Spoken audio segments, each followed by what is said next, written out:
এটা গণকের বানানো গণনা নয়। তাহলে এটা কি?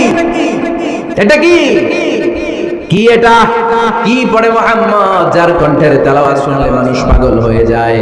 বিষ্ণুবী তখন পড়তে আরম্ভ করলেন, তানজিলুম মির রাব্বিল আলামিন। এর মানে হলো এটা কবিতা না, এটা গণকের বানানো গণনা না, মানুষের বানানো কিছু না, এটা গোটা বিশ্বের রব আল্লাহ পাকের বাণী। সুবহানাল্লাহ পড়ে। এই 2 নাম্বার ডোজ করলো। প্রথম ডোজ করছে দোয়ার ডোজ। প্রথম ডোজ কিসের? দোয়া। 2 নাম্বার সূরা হাক্কা দিয়ে আল্লাহ দিলেন এক ধাক্কা।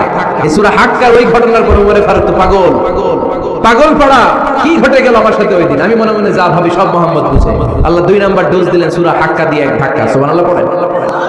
এরপরে ওমর ফারুক প্রায় বিশ্বনবীর কথা ভাবেন, বিশ্বনবী কোথায় যান লুকিয়ে লুকিয়ে দেখেন। এবার রব্বুল আলামিন ভাবলেন, এবার সূরা তাহা দিয়ে আমি 3 নাম্বার ডোজ দিয়ে দিব। পড়েন সুবহানাল্লাহ।